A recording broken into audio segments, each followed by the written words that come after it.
Assalamualaikum warahmatullahi wabarakatuh. Salam, Om Swastiastu, Namo Buddhaya, Salam Kebajikan. Tabikun. Perkenalkan, kami dari kelompok 9 RBL Fisika Dasar 2. Di sini kami akan membuat penerapan hukum Faraday dan Nernst pada bohlam lampu.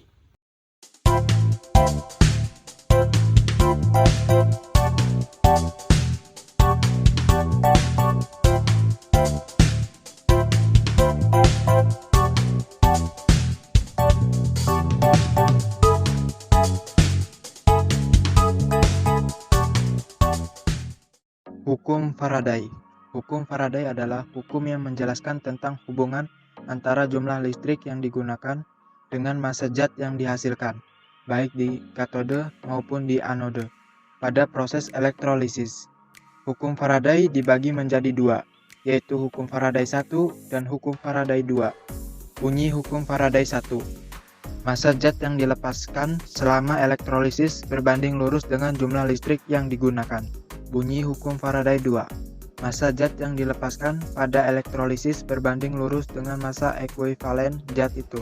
GGL induksi sama dengan flux E kali ds sama dengan min D flux magnet per dt sama dengan min D per dt. Hukum Lenz. Hukum Lenz adalah salah satu hukum dalam ilmu fisika yang memberikan pernyataan tentang gaya gerak listrik atau GGL induksi. Bunyi hukum Lenz. Jika gaya gerak listrik induksi timbul pada suatu rangkaian, maka arah arus induksi yang dihasilkan sedemikian rupa sehingga menimbulkan medan magnetik induksi yang menentang perubahan medan magnetik.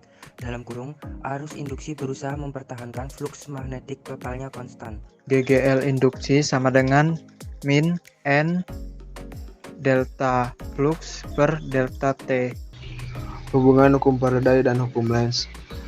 Hubungan antara hukum Faraday dan hukum Lenz adalah hukum Faraday menjelaskan besarnya GGL yang diinduksikan, sedangkan hukum Lenz menjelaskan arah arus yang diinduksikan berdasarkan arah perubahan flux magnetik.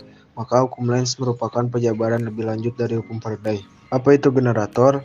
Generator adalah seperangkat sistem atau alat yang mengubah energi mekanik menjadi energi listrik dengan induksi elektromagnetik. Tegangan generator sangat bergantung pada 1. Jumlah kawat atau lilitan di kumparan, kedua, kecepatan putaran, dan yang ketiga, banyaknya flux magnet.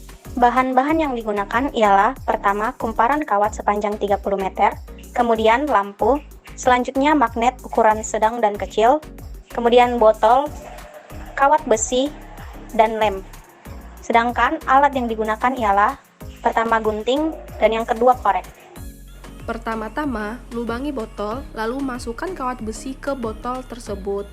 Setelah itu, masukkan magnet besar dan magnet kecil ke dalam botol dan tempelkan pada kawat besi tersebut. Setelah itu, lilitkan kumparan ke botol tersebut dan didapatkan sebanyak 200 lilitan. Langkah selanjutnya yaitu sambungkan kumparan tersebut ke lampu yang telah disediakan. Selanjutnya, kawat besi diputar dengan kecepatan konstan agar lampu dapat menyala. Dikarenakan pencahayaan terkena sinar matahari, maka lampu yang dihasilkan tidak terlalu jelas. Kesimpulan yang dapat diambil yaitu pada percobaan ini besarnya tegangan arus pada lampu menyala tetapi tidak begitu besar dikarenakan jumlah lilitan kumparan yang mempengaruhi. Sarannya, untuk pengembangan dan analisis pada percobaan ini sebaiknya magnet diputar secara otomatis sehingga dapat menghasilkan tegangan maksimal dan dapat menghemat waktu. Sekian percobaan dari kelompok kami. Kami akhiri. Wassalamualaikum warahmatullahi wabarakatuh. Dadah.